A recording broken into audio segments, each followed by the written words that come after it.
Hi, I'm Douglas Caballero, and this is Music and Politics. In a fight for the hearts and minds of millennials, MTV's biggest night, the Video Music Awards, featuring the likes of Rihanna and Taylor Swift, were scheduled the same night in direct competition with the Democratic National Convention's biggest night, showcasing their rock star, President Obama. But in a last-minute moment of clarity, the VMA's broadcast time was bumped up so as to not conflict with the president. However, despite that move, both broadcasts still experienced a drop in ratings. In fact, MTV, whose core demo is young people, dropped a shocking 50% from last year. Where were the viewers? With friends? Facebook? Okay, so we can debate whether or not these televised water cooler events are relevant anymore for young people, but the decline is significant, and it raises the question: will the youth vote be the deciding factor in Obama's bid for re-election? The answer is unfortunately no.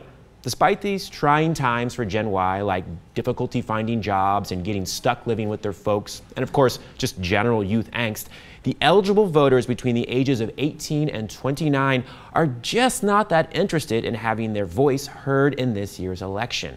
Only 58% of registered voters ages 18 to 29 say they will definitely vote this fall. That's considerably lower than the 78% of young voters who said the same thing this time in 2008. Oh, and get this, last election, about 22 million young voters actually cast their ballot. While that number is enormous, the third highest of all time after Clinton's first election and Nixon's re-election, keep in mind there are 45 million eligible young voters in this country. 45 million! That means that only a little more than half of them actually voted in 2008. Compare that to the 69% turnout among 45 to 64-year-olds. And this year, the youth vote will be even less. So are we young people just disillusioned with our elected officials and politics as a whole? Well, yes, that's part of it, but that won't stop us from inheriting this country. We own the deed regardless of what shape it's in. All right, so I know you want to prove me wrong, so register to vote and then vote. You can register at registertovote.org. Oh, and am I wrong about the youth vote? Are we really the X factor this year? Hit me up on Twitter and the comments section.